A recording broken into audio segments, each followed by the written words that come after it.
बिस्मिल्लाहिर्रहमानिर्रहीम। अस्सलाम वालेकुम। मैं हकीम नूर रहमान चौधरी। आज जिस मकसद के लिए हम वीडियो बनाने जा रहे हैं, ये इसके दो फायदे आपको मिलेंगे। नाम के एतबार से दरख्त है इसका शहतूत।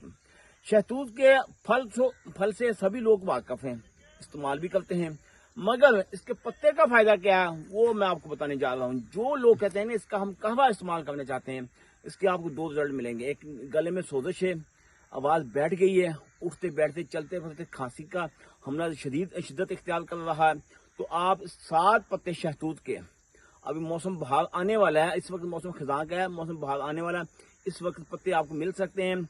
7 पत्ते लेके इसका कहवा बना लें। नज़ला, जुकाम, गले की सोजिश, इन तमाम अमराज के लिए बेहतरीन नुस्खा है।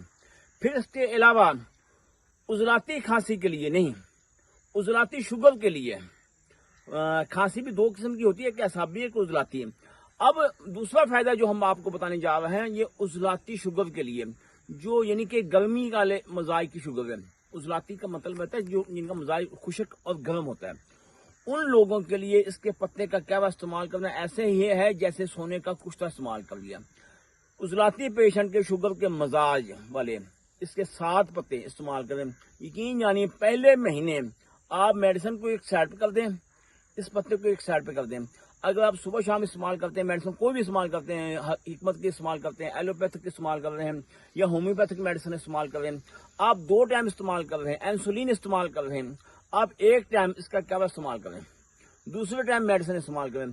2 महीने के बाद आपकी वो मेडिसिन भी छूट जाएगी। इसका रिजल्ट आपको मिलेगा स्लो, इतनी तेजी के साथ नहीं मिलेगा, स्लो मिलेगा। और इसके इस्तेमाल के दौरान आपने चीनी से बनी तमाम अशिया से आपने परहेज करना, क्योंकि इसमें कोई इंजेक्शन नहीं है, कोई ऐसी टेबलेट नहीं, कैप्सूल नहीं है जिसके इस्तेमाल करने से आपको फौरन रिजल्ट मिले।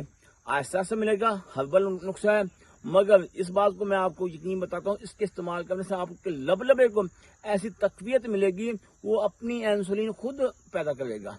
तो ऐसे नुस्खा जाते इस्तेमाल करें जिसके इस्तेमाल करने से आपकी बॉडी को तकवीयत मिलेगी। दुआ में याद रखिए। अल्लाह ताला आपको अपनी हिफ्ज़-ओ-मान में रखे। अल्लाह हाफ़िज़।